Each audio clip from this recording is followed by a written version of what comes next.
LiDAR scans conducted between 2021 and 2024 revealed something under the Congo rainforest that archaeologists said shouldn't exist. Massive urban centers, sophisticated road networks, and agricultural systems covering thousands of square miles, all built between 500 and 1500 CE. Civilizations that rivaled medieval European cities, but were completely invisible under jungle canopy until laser scanning technology stripped away the vegetation digitally. The scans show at least 15 major settlement complexes, some covering over 50 square kilometers. Populations that must have numbered in the hundreds of thousands. Infrastructure that required centralized planning and engineering knowledge that academic consensus said Central African civilizations didn't possess. Everything historians thought they knew about pre-colonial Africa just became obsolete. Here's what LiDAR found that will force every African history textbook to be rewritten. LiDAR stands for light detection and ranging. Aircraft fly over forests, firing millions of laser pulses per second at the ground. Most pulses hit leaves and branches, but some penetrate to the ground surface. Software filters out the vegetation and creates a bare earth map showing every bump, depression, and structure hidden beneath jungle that's been impassable for centuries. This technology revealed Mayan cities in Guatemala in 2018. Archaeologists found 60,000 previously unknown structures under Central American rainforest. Sites that ground surveys would have taken 100 years to discover appeared in weeks of LiDAR scanning. The same technology was deployed in the Congo Basin starting in 2021. But here's what makes the Congo discoveries more significant. The Maya were known to have built cities. Archaeologists expected to find more Mayan structures. Nobody expected to find massive urban centers in Central Africa because academic consensus held that sub-Saharan Africa never developed complex civilizations before European contact. The LiDAR data proves that consensus was completely wrong. Road networks connecting settlements across hundreds of kilometers, agricultural terracing on slopes, reservoir systems for water management. These aren't villages. These are cities with infrastructure that required engineering knowledge and organized labor on a massive scale. The largest discovered complex, designated Alpha by researchers, covers 52 square kilometers in what is now the Democratic Republic of Congo. That's larger than medieval Paris. The settlement shows clear urban planning with a central plaza area surrounded by dense housing. Then, agricultural zones, then defensive earthworks at the perimeter. The housing density calculations are staggering. Archaeologists estimate 200 to 300 structures per square kilometer in the dense residential zones. If you apply conservative population estimates of 8 to 10 people per structure, the core residential area housed 80,000 to 120,000 people. Add the surrounding agricultural communities, and the total population of Settlement Alpha may have exceeded 150,000 at its peak. But here's what that number means. In 1300 CE, London had a population of 80,000. Paris had 200,000. Settlement Alpha was comparable in size to major European capitals.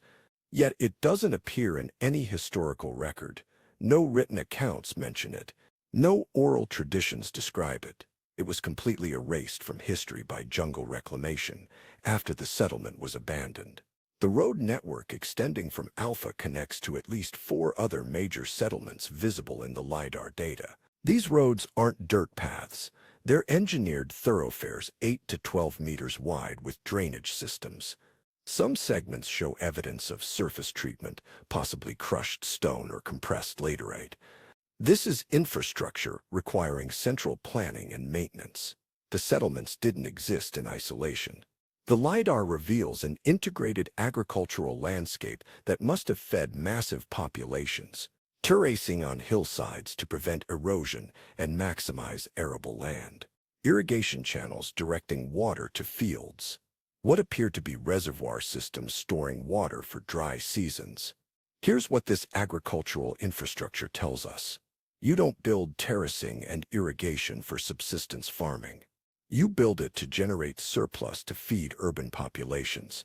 The scale of the agricultural works visible in the LiDAR data suggests these civilizations had solved the fundamental problem that limits pre-industrial societies.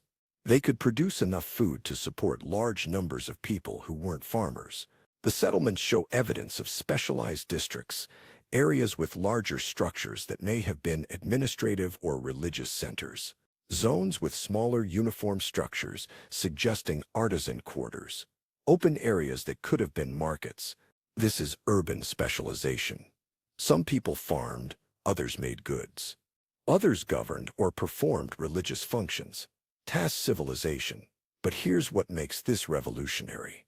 The dominant narrative of African history said sub-Saharan Africa remained tribal and village-based until European colonization. These LiDAR scans show complex urbanized civilizations with populations larger than medieval European cities operating in Central Africa 700 years ago. The narrative wasn't just incomplete. It was fundamentally wrong. Multiple settlements show massive defensive earthworks, walls and ditches surrounding populated areas. The largest earthwork structures are 8 to 10 meters high with ditches 15 meters wide. Building these required moving millions of cubic meters of earth. That's organized labor on a scale that requires centralized authority. The defensive structures tell multiple stories. First, these civilizations had enemies significant enough that they invested enormous resources in fortifications. Second, they had the organizational capacity to mobilize thousands of workers for defensive construction. Third, they were engaged in warfare complex enough that they built layered defensive systems rather than simple palisades. Some settlements show evidence of multiple defensive rings, an inner wall protecting the core city, an outer wall protecting agricultural areas, and sometimes a third perimeter farther out. This is sophisticated military engineering. You don't build multiple defensive layers unless you've learned through experience what works against enemy tactics. But here's the question that nobody can answer yet. Who were they fighting? Other settlements visible in the LiDAR data show similar defensive works. Were these independent city-states in competition or conflict? Were they defending against external threats? The fortifications prove that whatever conflicts occurred were serious enough to justify massive construction projects. The warfare appears to have been organized rather than raiding. The defensive works are too sophisticated for protection against small raiding parties. These are fortifications designed to withstand siege warfare. That requires attackers with enough organization and numbers to conduct sustained siege operations. The road networks revealed by LiDAR don't just connect nearby settlements. Some roads extend over 100 kilometers through dense rainforest. These aren't game trails or footpaths. They're engineered roads requiring constant maintenance to prevent jungle reclamation. You don't build and maintain roads through rainforest unless the trade justifies the effort. What were they trading? Ground surveys are just beginning, but preliminary evidence suggests metallurgy. Slag heaps from iron smelting appear near some settlements. Copper working sites have been identified. These civilizations had access to metal technology and were producing goods for trade. The settlement patterns visible in LiDAR show a hierarchical structure. Large settlements with massive earthworks and dense urban cores, medium settlements that appear to be regional centers, and smaller settlements that seem to be agricultural communities. This is a multi-tiered society with different levels of settlement size and complexity. But here's what this structure means. Small settlements fed medium settlements. Medium settlements supplied large settlements. Large settlements likely controlled trade networks and political power. This is exactly the pattern you see in other complex pre-industrial civilizations. The Congo settlements weren't isolated villages. They were part of an integrated regional system. Some of the roads appear to lead toward major rivers. The Congo River and its tributaries were likely used for long-distance transport. The combination of overland road networks and river transport suggests these civilizations were connected to broader trade systems that may have extended hundreds or thousands of kilometers beyond the immediate settlement areas. Radiocarbon dating from ground survey sites associated with the LiDAR-identified settlements gives approximate dates between 500 CE and 1500 CE. The settlements reached peak size and complexity around 1200 to 1400 CE. Then they were abandoned. The jungle reclaimed everything within a few generations. But here's what that timeline means. While European historians were documenting medieval kingdoms in Europe, civilizations of comparable size and sophistication existed in Central Africa and left no written record. The only reason we know about medieval Europe is that they had writing systems and stone architecture that survived. The Congo civilizations built in wood and earth.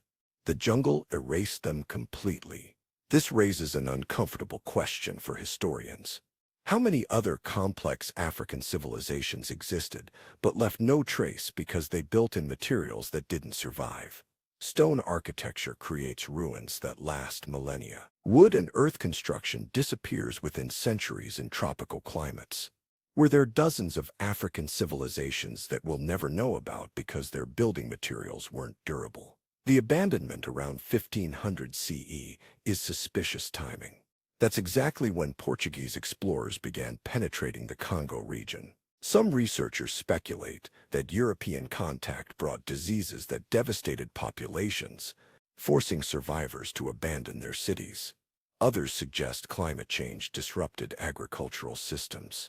But the truth is that nobody knows why settlements housing hundreds of thousands of people were abandoned simultaneously. For over a century, Western academics taught that sub-Saharan Africa never independently developed complex civilizations. Cities, states, and sophisticated agriculture were supposedly introduced by outsiders, either from North Africa, the Middle East, or later by Europeans. This narrative was used to justify colonialism. If Africans were incapable of building civilizations, the LiDAR data demolishes this narrative completely. The Congo settlements predate European contact by centuries. They show clear signs of indigenous development, not foreign introduction. The architectural styles, settlement patterns, and agricultural methods are adapted to the local environment, not imported from elsewhere. But here's why the academic establishment got it so wrong. Archaeologists focused on stone architecture because it survives. Africa's tropical and subtropical regions generally lack good building stone, so civilizations there built in wood, mud, brick, and earth. These materials don't survive centuries of tropical weathering. Absence of stone ruins was interpreted as absence of civilization rather than absence of stone. The assumption was that if civilizations existed, they would leave visible ruins. The Congo settlements did leave ruins, but they were covered by jungle and invisible from the ground. Only LiDAR technology could reveal them. How many other African civilizations are still hidden under vegetation waiting to be discovered? Ground surveys at sites identified by LiDAR are finding pottery with sophisticated decorative styles. Metal tools including iron axes, spearheads, and agricultural implements, copper jewelry, and ornaments.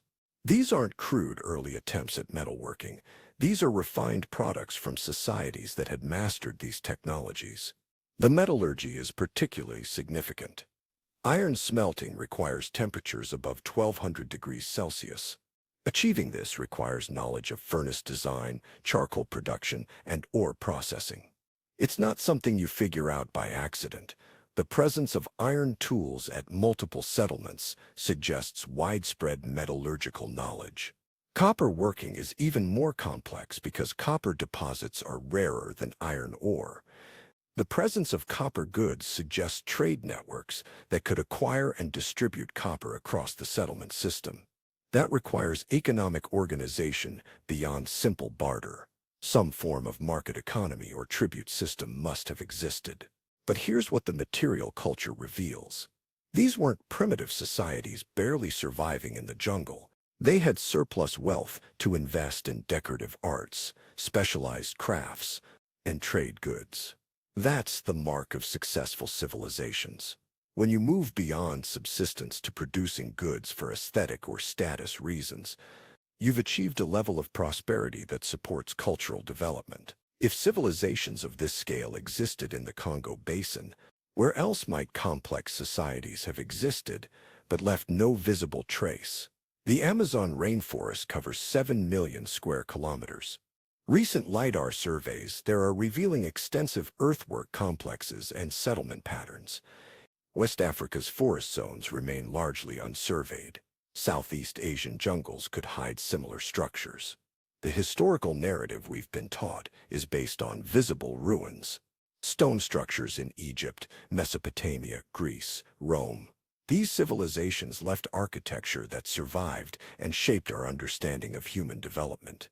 But what if civilizations building in perishable materials were just as sophisticated, just as populous, just as complex, but left no visible ruins? The Congo discoveries suggest that the story of civilization is far more diverse and widespread than the stone-building cultures that dominate history books. Societies across the tropics may have achieved levels of complexity comparable to ancient Mediterranean civilizations, but remain unknown because their architecture didn't survive. But here's what this means for Africa specifically.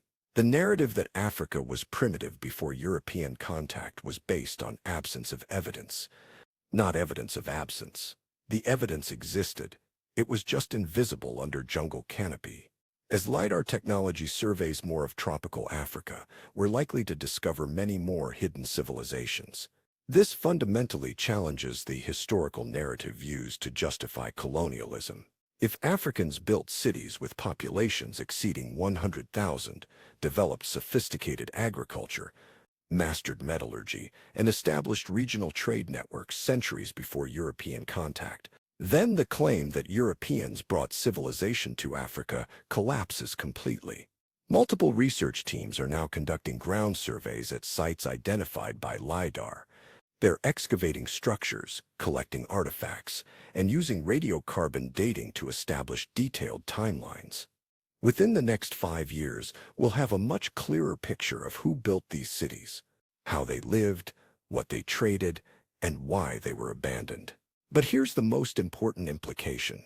Every textbook covering African history will need to be rewritten. Students have been taught for generations that sub-Saharan Africa lacked complex civilizations before colonialism. That teaching was wrong, massively wrong. The LiDAR data proves that sophisticated urbanized societies existed in Central Africa, and we had no idea because nobody looked in the right places with the right technology. The Congo discoveries are forcing archaeologists to reconsider everything they thought they knew about pre-colonial Africa. How many civilizations have been missed because researchers assumed they didn't exist? How much history has been lost because building materials didn't survive? How many other discoveries are waiting under jungle canopy? This is just the beginning. LiDAR surveys have covered less than 5% of the Congo Basin. Less than 1% of tropical Africa has been surveyed with this technology. Every survey reveals more settlements, more earthworks, more evidence of complexity. We're discovering that Africa's history is far richer and far more complex than anyone imagined. The civilizations that built Settlement Alpha and the other complexes, their names are lost, their languages forgotten. No written record survived. But the evidence of their existence is there, preserved beneath jungle that hid them from the world for 500 years. They built cities that rivaled Europe's capitals. They farmed land that now looks like pristine wilderness. They lived, fought, traded, and thrived for centuries before vanishing. LiDAR technology just brought them back. And African history will never be the same.